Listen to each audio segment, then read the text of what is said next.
Shall we talk very briefly about the one in, one out migration scheme? We've got a bit of time left. Yeah. At least one has gone out. There's at the time of recording, one person has gone out. 50,000 in. Yeah, 50,000 in, one out. An Indian chap. He's being sent to France, and France are just going to instantly deport him to India, which I thought the deal was they were going to look after asylum seekers and house them instead of us. The scheme was derailed immediately by lawyers. We know about one man's case from Eritrea, 25-year-old.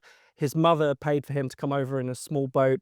He says that means he was trafficked by his own mother. By his own mother, yeah. He didn't want to be. He didn't want to come to the UK, but really clearly wants to stay. Right, yeah. I mean, surely if you're trafficked somewhere, the first thing you would take is a free plane ticket out of Absolutely. there. I mean, it's the most extraordinary thing. But it is, I mean, one of the strange legacies of Theresa May. I mean, that we have the Modern Slavery Act. Yes. The appeal on those grounds. I think the only thing that act has done, other than stop us deporting people who are clearly not modern slaves, is put an annoying little hyperlink. Any company that employs over a dozen people or something in this country has to prominently put their modern slavery policy, updated every year, on the front page of their website. Yeah. You go on any big company website and you'll see on the front page of that website our modern slavery policy. Yeah. Why does the Guardian have a modern slavery policy? I mean, I know What's going on there? It it raises more questions. Anything, yeah. But no, it is extraordinary. That I think what the best thing this government has done in its entire time in office is come up with a very sly and slippery slogan,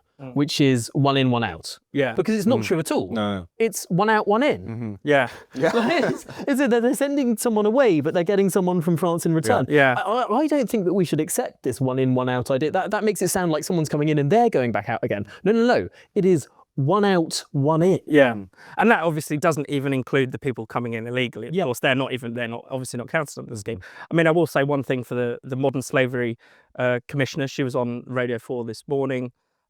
She said that the modern slavery protections have never been abused. Not once. And not once. Yeah. And even though we're talking about this case where it's so obviously bogus, she's on 120 grand a year, so which is nice. I mean, if the Labour Party had the stomach for this fight, it would be almost encouraging, because especially in terms of actually being able to get large sections of the media, if not on board, then at least to kind of acquiesce to some proper reform around not only our kind of domestic legal hurdles to deporting people who have no right to be here, but the kind of broader human rights framework, the ECHR, the UN Refugee Convention, whatever.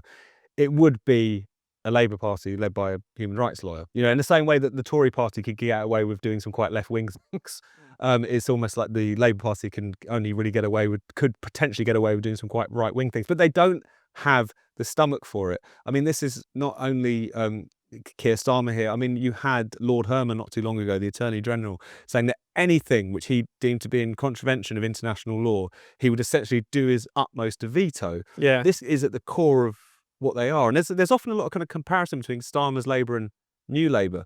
New Labour, which I, loathe for all kinds of obvious reasons I'm sure people can guess, had a kind of much more pragmatic streak where a lot of these things were concerned. I mean, even many of the New Labour cabinet ministers who ushered in the whole kind of regime that we're slowly but surely trying to unpick, it seems like, Jack Straw, David Blunkett, have come out very forcefully in recent weeks and said, this is a problem. We at the very least need to suspend our membership of the ECHR. We need to look afresh at these international agreements.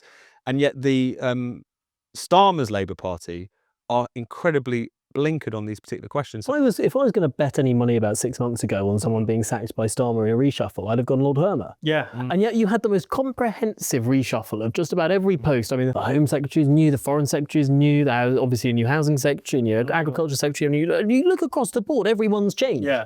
But one person who's kept his job is Lord Hermer. And this is despite, I know for a fact, there are people sitting around that cabinet table who loathe his presence in the room. Yeah. Who think that he sees his job as blocking, as stopping. Yeah. And yet, isn't it strange that he's kept his job? There are a lot of people who like that job. Emily Thornberry would love that job. She, of course, was sacked in order that Hermer got it.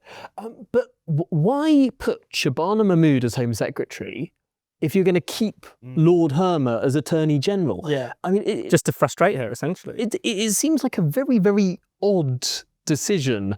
Perhaps it's an insight into what Sir Keir Starmer really thinks beyond the sort of pragmatic or political decisions. Where does he ideologically sit alongside Lord Hermer?